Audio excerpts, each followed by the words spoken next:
by the content of their character. I have a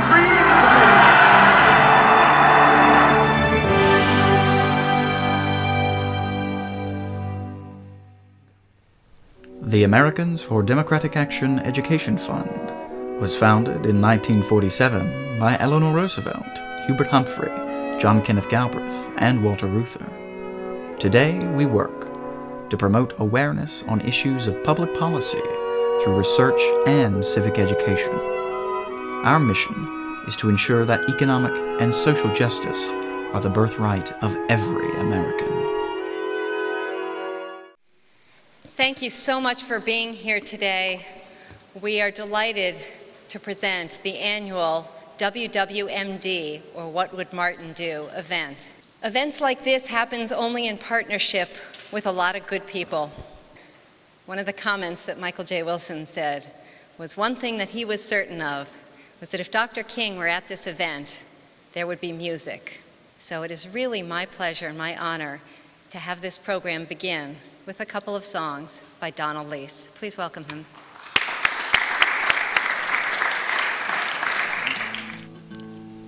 Dark days may lie ahead, steep and thorny the paths we tread.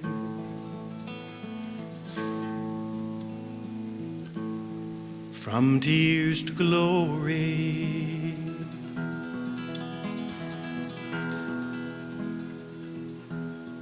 teach the children the stories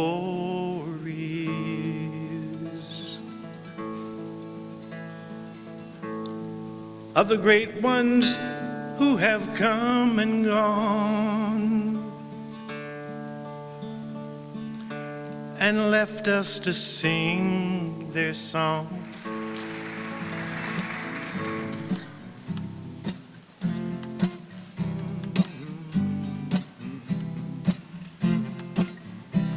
Don't keep your good things locked inside you. Go out, give it to the world. Show everybody your heart is open wide. Go out, give it to the world. Give it to the world. Mm-hmm. Give it to the world. Whoa, whoa. If you got something and it's good, go out and give it to the world. If you got nothing but a song to sing, sing it for the world.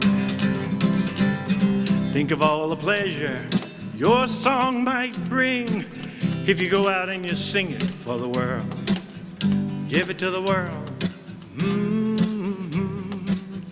Give it to the world, whoa, whoa. If you got something and it's good, go out and give it to the world. So with that, the question of what would Dr. King do today? I think certainly looking around us, we know that first Dr. King was a man of the Gospels. He was a preacher. He was trained in religion. Very well, he's someone that brought that spirit. It was that spirit, quite frankly, that helped him move to do the incredible things that had never been done before in our country.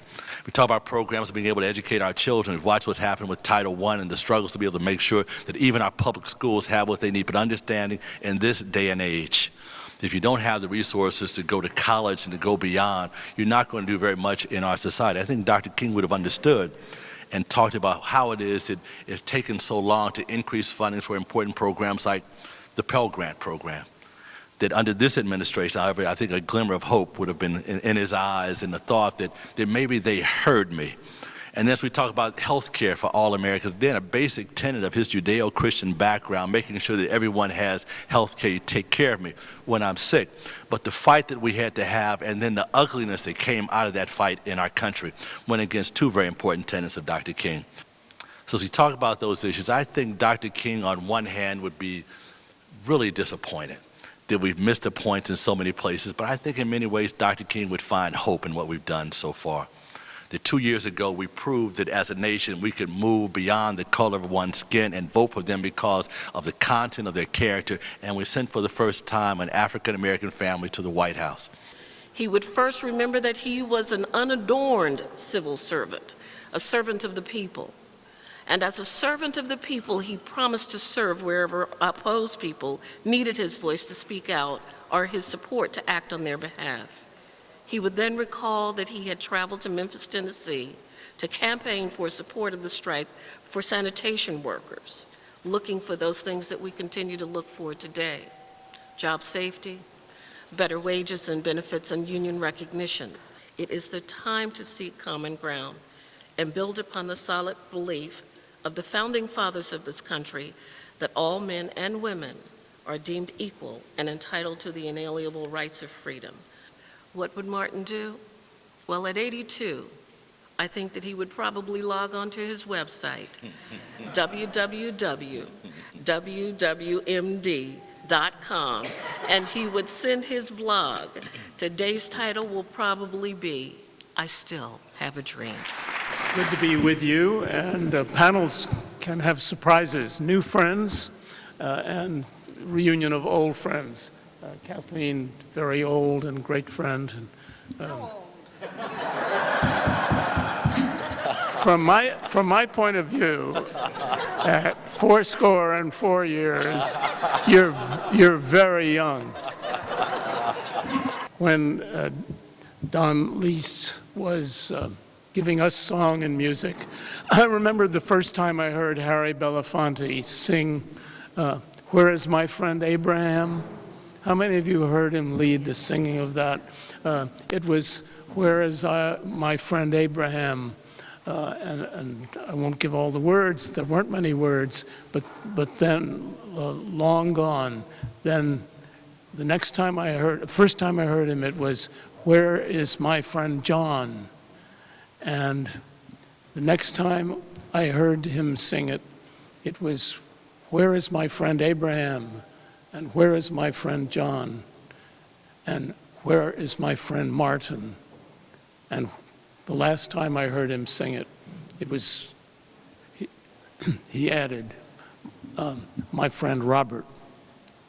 And when I first ran for public office, there was a reporter doing a feature, and after interviewing me, he said, "How lucky you were to have been able to work directly with John and Robert Kennedy and Martin Luther King." He was asked by the group that said, "Let's have a bus boycott," led by the, I think it's the NAACP Women's Council that proposed. And then they said, the women who were in the first lead of it said, "But we can't do it without those pastors." And they were sitting around, and there's a dispute as to who, E.D. Nixon or the head of the Women's Council, said, "Let's ask Martin." King told us a lot about what he thought should be done in a community, in this nation, and in the world.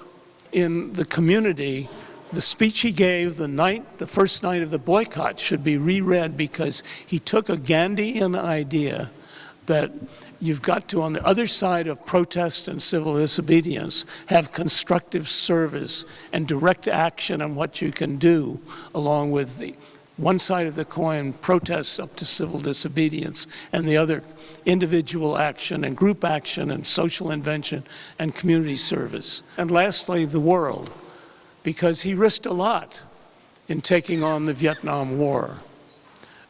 Bayard Rustin and he broke their collaboration because Rustin thought it was a terrible political mistake to take on a controversial issue like the Vietnam War. Thank you, Harris, and thank you for the panelists. I love listening to you. And what would Martin do? It reminded me, obviously it was based on, what would Jesus do? Remember, that's this famous notion. And I realized that question is always answered by what you think you should do. I mean, really, who knows what Martin Luther King would do? I mean, Martin Luther King was a great leader, and he was a visionary leader, it seems to me, and I wish we had his vision, but I have to admit, I'm going to tell you what I think should be done, because I think it's hard to say what a leader who was such a visionary would do. And I say this because my mother would never let any of my brothers and sisters say what my father would do, because he said, "You don't know. Who are you to say?" So he was always willing to push the envelope, to push people further, to push them beyond their comfort zone. And so the question is, do we push ourselves where we're not comfortable? Are we willing to listen to things that we're not comfortable with? One of my favorite ideas from Martin Luther King, and I'm going to quote this, I actually looked it up because I love it so much. He said, "For some strange reason, I can never be what I ought to be until you are what you ought to be. You can never be what you ought to be until I am what I ought to be." Now that is a stunning statement about human beings and a country and a community, and how we are interrelated to one another, and how we are dependent upon one another, and how our being fulfillment of happiness comes from how each of us does well. Now, if we really believed that we're related to one another, and that our well-being is caught up in your well-being, we would not tolerate the idea that 1 million people can die of guns. We just wouldn't do it. We wouldn't allow.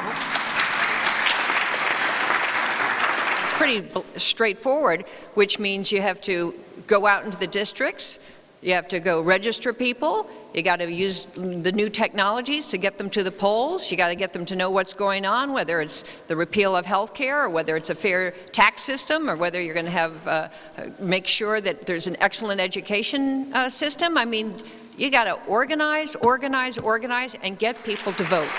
To be asked to speak on what would Martin do, I think the best summation of Martin's teachings may be from the World House chapter of that book, Where Do We Go From Here, Chaos or Community. He may well have regarded the World House as his most important single speech or essay. Some of us may not ever have heard of it. We certainly know I Have a Dream. We know the letter from Birmingham jail. But this work is relatively unknown. And in that, he calls us, number one, to transcend tribe, race, class, nation, and religion, to embrace the vision of a world house. Number two, to eradicate at home and globally the triple evils of racism, poverty, and militarism. Number three, to curb excessive materialism and shift from a thing-oriented society to a people-oriented society. We shall overcome. We shall overcome. We shall overcome someday. Oh, deep in my heart, I do believe that we shall overcome someday.